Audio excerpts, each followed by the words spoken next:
जब देवर मोरा हंसेला सखी का कही सुना धीरे धीरे दिलवा में धसेला सखी जब देवर मोरा हंसेला सखी ओकर लुक पर का कही सखी पागल पूरा बेबी बा देवर हमर हीरो से हेवी बा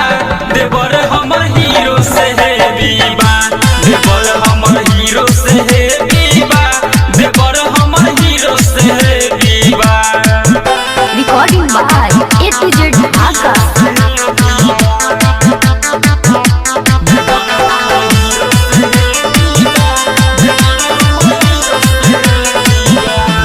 आँखी में पहनले चश्मा काला काला ए सखी देवर मोरा तनको न जाला का कहिए आँखी में पहनले चश्मा काला काला ए सखी देवर मोरा तनको न जाला हम बनी रस भरी रे सखी देवरा हमारे जिलेबी बा देवर हमर हीरो से हेवी बा देवर हमर हीरो से हेवी बा देवर हमर हीरो से हेवी बा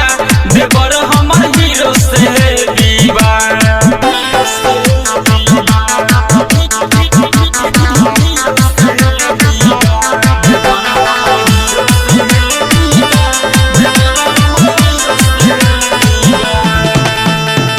मोमो चाट खूबे खियावे देवरा हमर सरवन शिवाए बड़ा मनल रे सखी कोको कोला स्टिंग पियावे देवरा हमर रामा दुलारे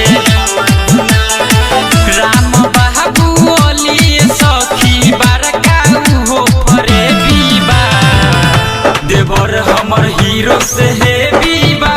देवर हमर हीरो से हेवी बा देवर हमर हीरो से हेवी बा देवर हमर हीरो से हेवी बा धीरे धीरे दिलवा में धसेला सखी जब देवर मोरा हंसेला सखी ओकर लुक पर का कही सखी पागल पूरा बेबी बा देवर हमर हीरो से हेवी बा देवर हमर हीरो से हेवी बा देवर हमर हीरो से हेवी बा देवर हमर हीरो से हेवी बा recording by A to Z Dhaka.